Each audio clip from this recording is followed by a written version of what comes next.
This is a summary and analysis of 2000 Seasons, as told by Breanne Jackson.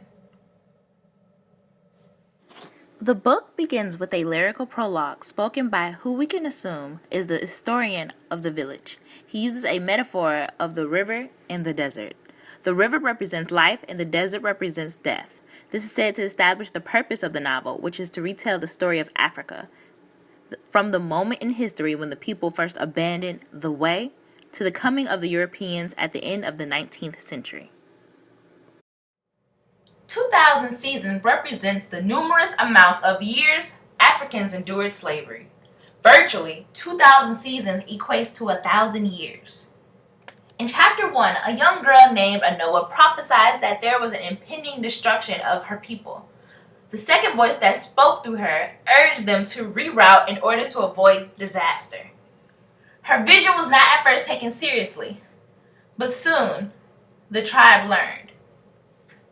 On page 18, it says, "We did not have long to wait. We did not have to wait at all for the beginning of the unfolding truth of Anoa's utterance. The truth was unraveling itself even as she spoke.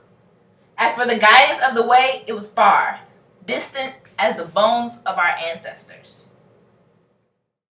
The predators in chapter 2 are the Arabs, and they were able to gain access to Anoa by creating an army. The woman brought an end to the predators' first reign in Anoa. This was made possible by carefully learning how to kill men, which was at their most vulnerable state, when they were sexually aroused. Ostentation cripples are the leaders who sell out their own people for material gain. They long for direction and to be controlled.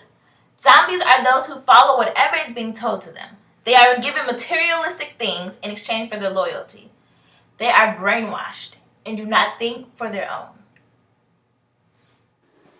The predators were able to reduce the people to beasts by depriving them of knowledge, thus giving them nothing to care about, and by giving them food and drugs. The predators filled the children's head with thoughts that laziness can make them profit, and broke down the elders and men of the tribe. To capture the mind is to deprive it of knowledge, which is in turn forcing the slaves to be unaware of everything other than the tyrannized state in which they dwell. The predators gave them an ultimatum to either accept their religion or to be exiled. Some people left because they were tired of the life they were forced to live and the mistreatment they were subject to.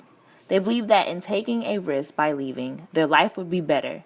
They chose the possibility of being killed along the journey rather than continuing to endure both mental and physical slavery.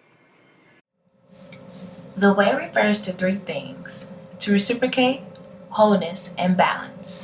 It focuses on accepting and receiving as opposing to taking from one another.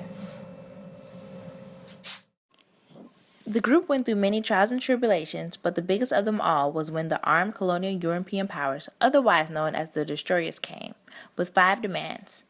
They wanted the iron, gold, silver, and pure red copper. They wanted elephant tusks to use for decorative pieces, a portion of the land and people to work on the land, fertile women. The last demand was for the tribe to worship their God, to forget the way and follow their white leadership.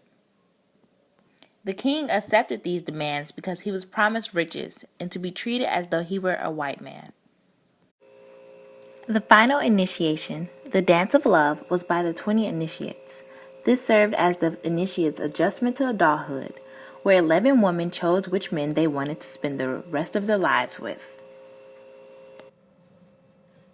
The initiates found in Nasu. He told the 20 initiates, "The way things have become, if you do not want to be the parasites, you need time in which to think of what else there is to be. And above time, courage to do what you can conclude you ought to do, which is more difficult."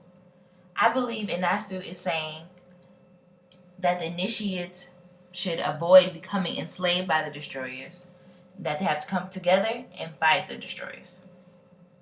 The initiates were invited onto the king's boat. They were excited to be the first guests of the king and the white men. The king had also made it seem like he was at peace with the initiates.